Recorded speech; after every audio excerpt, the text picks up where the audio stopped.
सुंदरवन नाम का एक बहुत ही घना और सुंदर जंगल था। उस जंगल में एक टुनटुनी नाम की चिड़िया बंटी कबूतर के साथ रहती थी।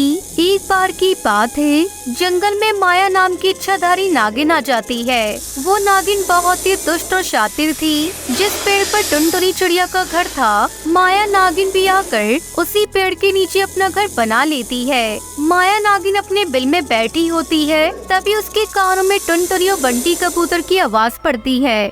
देखो ना टुनटुनी, हमारा घर कितना सुंदर लग रहा है। देखना, जब हमारे बच्चे इस घर में अपनी आंखें खोलेंगे तो उनको ये घर बहुत पसंद आएगा।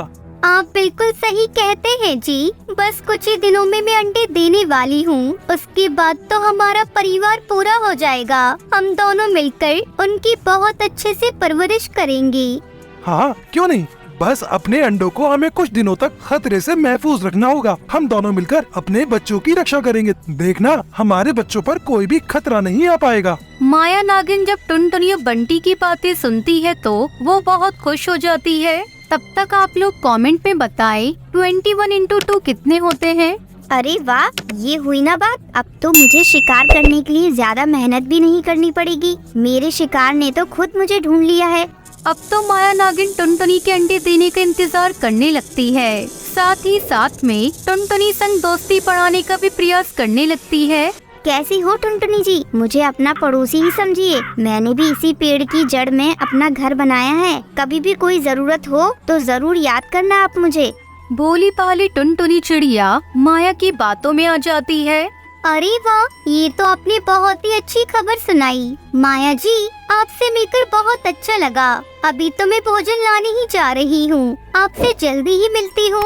इस तरह माया नागिन टुनटुनी चिड़िया से दोस्ती का नाटक करने लगती है। कुछ ही दिनों में टुनटुनी चिड़िया अंडे दे देती है। तभी टुनटुनी चिड़िया दाना लेने के लिए घोंसला छोड़कर बाहर निकलती है। अरे, ये टुनटुनी और इसका पति बंटी तो हर समय घोंसले में बैठे रहते हैं। ये दोनों घोंसला छोड़कर जाएं तो मैं इसके अंडे चट करके अपनी भूख शांत करूं। तभी माया नागिन एक प्लान सोचती है। मैं झट से भेष बदलकर तोता का भेष धारण कर लेती हूँ। अरे बंटी भाई, आप यहाँ बैठे और वहाँ टुनटुनी बहन पर गिद्ध ने हमला बोल दिया है। वो अपनी जान बचाती घूम रही है। आप जल्दी जाइए, उन्हें आपकी जरूरत है। अरे अरे, ये क्या कह रहे हो तोता भाई? भगवान मेरी टुनटुनी की रक्षा करना, लेकिन मैं तो यहाँ अपने अंडों की देखभाल कर रहा हूँ। मैं इन्हें अकेला छोड़कर कहीं नहीं जा सकता।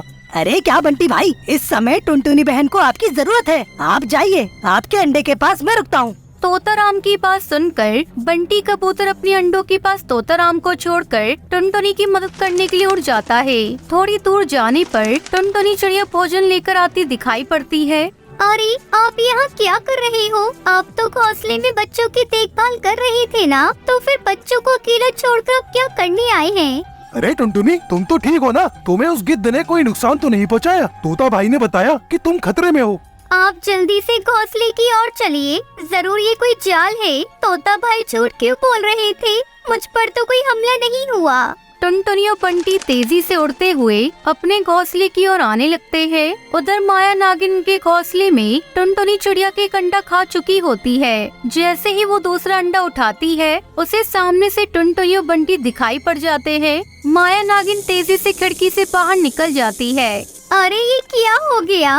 मेरा एक अंडा कहाँ चला गया? ना जाने किस दुष्ट की नजर मेरे मासूम बच्चों पर पड़ गई। अब मैं क्या करूँ? कहाँ जाऊँ? कहाँ अपना अंडा ढूंढूं?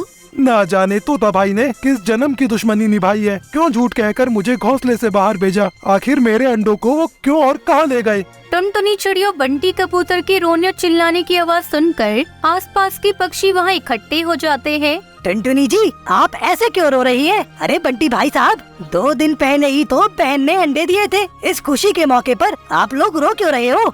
आपने किस बात का बदला लिया है तोता भाई? सच सच बताओ, आपने मेरे अंडे के साथ क्या किया? मेरे नन्हे बच्चे ने किसी का क्या बिगाड़ा है? ये क्या बोल रही हो टुनटुनी? मैं तुम्हारा अंडा क्यों ले जाऊंगा? मुझ पर झूठा इल्जाम क्यों लगा रही हो तुम? अरे शर्म नहीं आती आपको तोता भाई? मैंने आपको दोस्त समझा, भाई समझकर इतना भरोसा किया, और आपने मेरे साथ इतना बड़ा विश्वासघात किया। सच सच बताइए, आपने मुझसे झूठ क्यों बोला कि टुनटुनी की जान खतरे में है? मैं तो आपको ये अंडे की देखभाल की जिम्मेदारी सौंप कर गया था ना। अब बताइए, मेरे अंडे कहाँ है? अरे बंटी भाई, मैं कब आया आपके घर पे? मैं तो अभी अभी भोजन लेके लौट रहा हूँ। बंटी कबूतर, टुनटुनी चिड़िया, तोता राम के झगड़ने की आवाज सुनकर माया नागिन मनी मन बहुत खुश होती है। हाय राम, ना जाने कैसे पक्षी रहते हैं इस जंगल में। बेचारी टुनटुनी का एक अंडा ही गायब कर दिया। मुझे तो बहुत दुख हो रहा है। टुनटुनी जी, आप बिल्कुल फिक्र ना करें। अब से जब भी आपको भोजन के लिए जाना होगा, आप मुझे बता दें, मैं आपके बच्चों की रक्षा करूंगी। इस बार माया नागिन सुंदरी कौवे का रूप धारण करके टुनटुनी चिड़िया के घोंसले में जाती है, लेकिन इस बार माया नागिन की योजना सफल नहीं हो पाती। सुंदरी कौवी माया नागिन को टुनटुनी के घोंसले में जाते हुए देख लेती है। अरे, ये मैंने अभी अभी क्या देखा? क्या वास्तव में ये माया एक इच्छाधारी नागिन है और ये मेरे रूप में टुनटुनी के घर जा रही है? जरूर इस दुष्ट नागिन ने ही टुनटुनी का अंडा खाया होगा। आज इस दुष्ट नागिन को रंगे हाथों पकड़कर ऐसा मजा चखाऊंगी कि फिर कभी किसी पक्षी के बच्चों पर नजर नहीं डाल पाएगी। सुंदरी कौवे जाकर अपने पति और बेटे कालू कौवे को बुला लेती है। सभी कौवे जाकर टुनटुनी के घोंसले को घेर लेते हैं। सुंदरी जाकर टुनटुनी का दरवाजा खटखटाती है। टुनटुनी जी, जल्दी दरवाजा खोलो जी। आप बिल्कुल भी मत घबराना, हम सब आपके साथ हैं। आप बस जल्दी से दरवाजा खोलो। अरे, सुंदरी बहन जी तो भी घर में आई हैं, तो ये दरवाजे के बाहर से किसकी आवाज है? टुनटुनी जल्दी से दरवाजा खोलती है तो देखती है कि सामने सुंदरी अपने पूरे परिवार के साथ खड़ी हुई होती है। अंदर बैठी माया नागिन अपनी पोल खुलते देख वापस अपने नागिन वाले रूप में आ जाती है और भागने लगती है। माया नागिन, आज तुझे इतनी आसानी से नहीं भागने दूंगी। अगर तू पूरी तैयारी के साथ आ सकती है तो समझ ले, आज हम भी पूरी तैयारी करके आए हैं। आज तुझे हमसे कोई नहीं बचा सकता। मुझे माफ कर दो पक्षियों, मैं मानती हूँ कि मैंने ही तोते के भेष में टुनटुनी चिड़िया का अंडा खाया था और आज भी मैं सुंदरी के भेष में टुनटुनी चिड़िया के बच्चों का शिकार करने गई थी। लेकिन मैं वादा करती हूँ कि मैं इस जंगल से हमेशा हमेशा के लिए चली जाऊंगी और मैं कभी लौटकर नहीं आऊंगी। ये आप क्या कह रही हैं माया बहन? मैंने तो आपको अपना दोस्त समझा था। मैं कभी सोच भी नहीं सकती थी कि आप मेरे बच्चों को खाने के बारे में सोच सकती हो। सुंदरी कौवे बाकी सभी कौवे माया नागिन को चोंच मार मार कर घायल कर देते हैं और कुछ ही देर में उसकी मौत हो जाती है। इस कहानी से हमें सीख मिलती है कि कुछ लोग अपनी दुष्प्रवृत्ति को कभी भी नहीं छोड़ते, इसलिए ऐसे व्यक्ति से अच्छाई की उम्मीद करना अपने लिए गड्ढा खोदने के समान होता है। ये कहानी टुनटुनी नाम की चिड़िया की है जो ढोलकपुर गांव में रहती थी। टुनटुनी चिड़िया बहुत गरीब थी, वो बहुत मेहनत करती थी, फिर भी अपने लिए 2 वक्त के भोजन का इंतजाम नहीं कर पाती थी। एक बार अपनी गरीबी से तंग आकर टुनटुनी चिड़िया सोचती है, अब मैं इस गरीबी से तंग आ गई हूँ, अब तो भगवान ही मेरी मदद करेंगे, नहीं तो आज मैं इस मंदिर में ही अपना सर पटक पटक कर जान दे दूंगी। ऐसा सोचकर टुनटुनी चिड़िया मंदिर में जाकर भगवान की मूर्ति के सामने अपना सर पटकने लगती है। टुनटुनी को ऐसा करता देख अचानक एक साधु वहाँ आ जाते हैं। अरे बेटा, तुम्हारे जीवन में ऐसा क्या दुख है कि तुम ईश्वर के सामने अपना सर पटक रही हो? अगर तुम्हें कोई कष्ट है तो मुझे बताओ, मैं तुम्हारी हर संभव मदद करने का प्रयास करूँगा। साधु की बात सुनकर टुनटुनी चिड़िया साधु को अपनी गरीबी और लाचारी के बारे में बताने लगती है। मैं बहुत गरीब हूँ महाराज, बचपन से ही मैं अनाथ हूँ, किंतु मैंने कभी भी हार नहीं मानी। दिन भर मेहनत करने के बाद भी मुझे 2 वक्त का भोजन नसीब नहीं होता। अब मैं इस जीवन से तंग आ गई हूँ। अब या तो ईश्वर मुझे इस गरीबी से मुक्ति दिलाए या फिर मुझे अपने पास बुला ले। टुनटुनी की बात सुनकर साधु महाराज को बहुत दुख होता है और वो उसे समझाने लगते हैं। देखो टुनटुनी, दुख तो हर जीव के जीवन में होता है, लेकिन हमें उससे घबराकर कभी भी हार नहीं माननी चाहिए। बेटी, हिम्मत रख। यूं परिस्थितियों से घबराकर तुम्हें अपनी जान देने के बारे में नहीं सोचना चाहिए। अब मैं और नहीं कर सकती साधु महाराज, मेरी हिम्मत जवाब दे चुकी है। साधु महाराज के बार बार समझाने पर भी टुनटुनी उनकी बात नहीं समझती है। अंत में साधु महाराज टुनटुनी से कहते हैं, देखो टुनटुनी, इस संसार में बिना श्रम के कुछ भी नहीं मिलता है। तुम्हारी समस्या का समाधान तो मेरे पास है, किंतु उसके लिए भी तुम्हें मेहनत तो करनी ही पड़ेगी। मैं श्रम करने के लिए तैयार हूँ महाराज, बस आप मेरी समस्या का समाधान बताएं। टुनटुनी, ये मिट्टी का कटोरा है, इसे कोई साधारण कटोरा मत समझना। अब तुम बस सबसे बड़े दान की तलाश करो, उसके स्पर्श से तुम्हारा ये कटोरा सोने के कटोरे में बदल जाएगा और उसी पल तुम्हारी गरीबी और भुखमरी समाप्त होकर तुम्हारे जीवन में सुख और अमीरी आ जाएगी। क्या आप सच कह रहे हैं महाराज? अगर ऐसा है तो मैं आज उस महादानी पक्षी की तलाश में निकल जाती हूँ। अवश्य मुझे कोई न कोई दानवीर पक्षी मिल ही जाएगा। ये तो बड़ा सरल सा कार्य है। महाराज से मिट्टी का कटोरा लेकर टुनटुनी किसी दानी पक्षी की तलाश में निकल जाती है। मंदिर में मैंने बहुत से पूजा पाठ और दान पुण्य करने वाले पशु पक्षियों को देखा है। अवश्य ही मुझे वहाँ कोई दानी मिल जाएगा जिससे मेरा कटोरा सोने के कटोरे में बदल जाएगा। ऐसा सोचकर टुनटुनी मंदिर की सीढ़ियों में जाकर बैठ जाती है। शाम ढलने को होती है, तभी उसे एक कबूतर दिखाई पड़ता है जो अपने साथ लाया हुआ भोजन गरीब पक्षियों को बांट रहा था। अरे वाह, भोजन कराना तो बहुत ही पुण्य का कार्य है। जरूर इस कबूतर के स्पर्श से मेरा ये मिट्टी का कटोरा सोने का हो जाएगा और उसके बाद मेरे जीवन की सारी तकलीफें खत्म हो जाएंगी। ऐसा सोचकर टुनटुनी चिड़िया खुशी खुशी कबूतर के पास पहुंच जाती है और कटोरे में थोड़ा भोजन ले लेती है। लेकिन कबूतर के स्पर्श से भी उसका कटोरा सोने का नहीं होता है। ऐसा कैसे हो सकता है? क्या भूखे को भोजन कराना दान नहीं है? ये तो सबसे बड़ा दान होता है। टुनटुनी ऐसा सोच ही रही होती है कि तभी पास ही में दो तोते की बात करने की आवाज उसके कानों में पड़ती है। अरे भाई, भगवान भला करे इस कबूतर का। आज तो ये दिल खोलकर सबको दान कर रहा है। अरे भाई, किसी गलतफहमी में मत रहना, ये कोई दान वान नहीं कर रहा है। ये तो अपने बेटे के जन्मदिन में बचा हुआ भोजन यहाँ बांट रहा है ताकि इसे उस भोजन को फेंकना न पड़े। हाँ भला, ये कोई दान हुआ? अनुपयोगी वस्तु का दान भी भला कोई दान होता है? दोनों तोतों की बात सुनकर टुनटुनी को अपने कटोरे का रंग न बदलने का कारण समझ आ जाता है।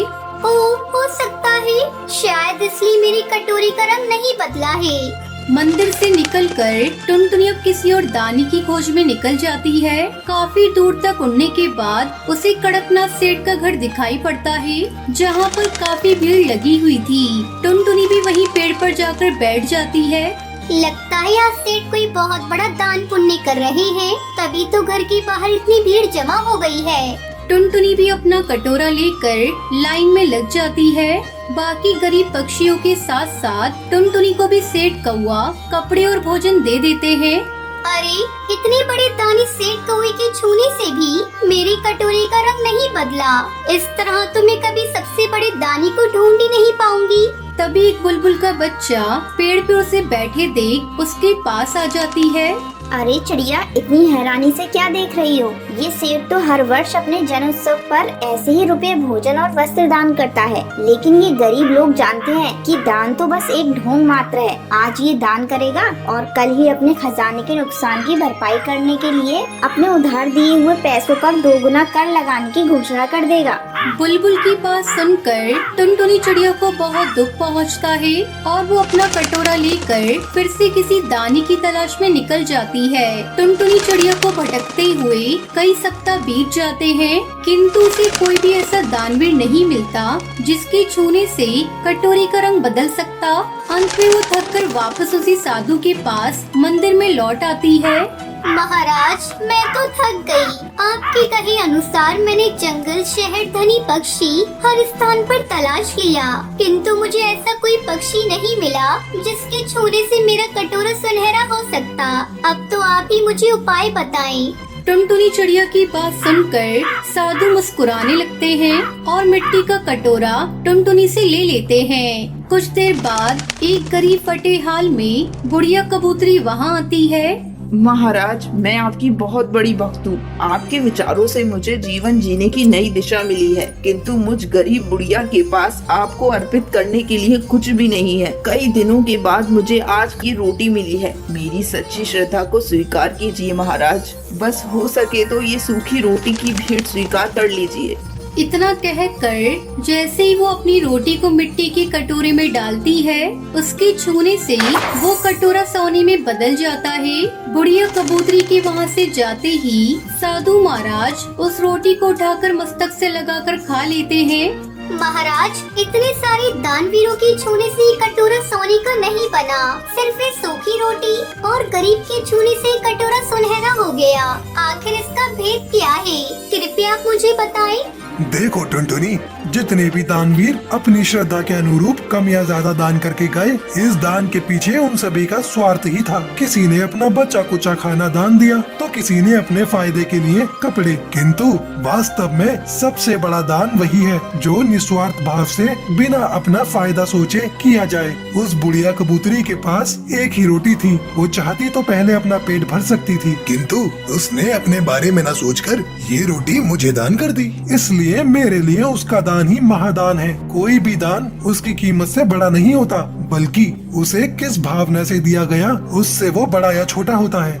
आपने मेरी आंखें खोल दी महाराज, आप तो महाज्ञानी हैं। अब मैं भी स्वयं से ऊपर उठकर सबके भले के बारे में सोचूंगी। अब इस सोने की कटोरी की मुझे जरूरत नहीं, मुझे अपने जीवन को सुनहरा बनाना है।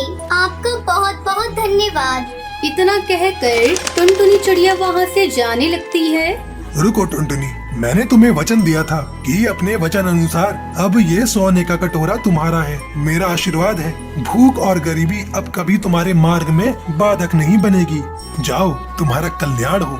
महाराज से आशीर्वाद प्राप्त करके टुनटुनी खुशी खुशी अपने घर लौट जाती है।